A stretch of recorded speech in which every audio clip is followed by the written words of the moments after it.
প্রিয় সহকর্মীবৃন্দ, এখন সামনে সময় এসেছে যেই ভোটের অধিকারের দাবিতে, মানুষের কথা বলার অধিকার, রাজনৈতিক অধিকার প্রতিষ্ঠার দাবিতে বাংলাদেশের গণতান্ত্রিকামী মানুষ এত বছর পর্যন্ত আন্দোলন সংগ্রাম করেছে, কারণ তারা তাদের অধিকার ফিরে পেতে চেয়েছিল।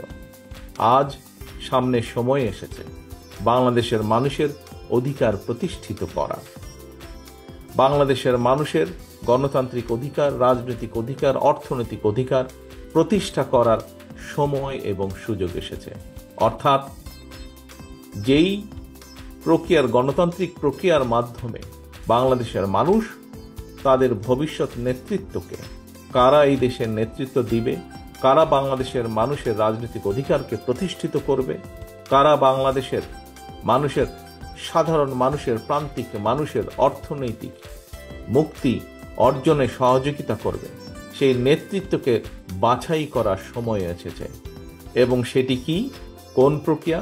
গণতান্ত্রিকভাবে, অর্থাৎ ভোটের প্রক্রিয়ার মাধ্যমে, জাতীয় নির্বাচন বা ভোটের প্রক্রিয়ার মাধ্যমে বাংলাদেশের মানুষ সেই নেতৃত্বকে বাছাই করে নেবে। দেশকে ধ্বংস করে ফেলা হয়েছিল বিগত 15 বছর। এখন সময় এসেছে দেশকে গড়ে তোলার।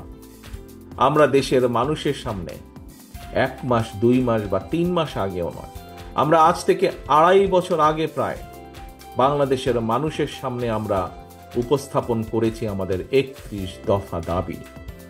কি সেই 31 দফা? এর মধ্যে আপনারা কম বেশি প্রত্যেকেই ওয়াকিফাল আছেন, অবহিত আছেন এই 31 দফা নিয়ে। এই 31 দফাটা কি?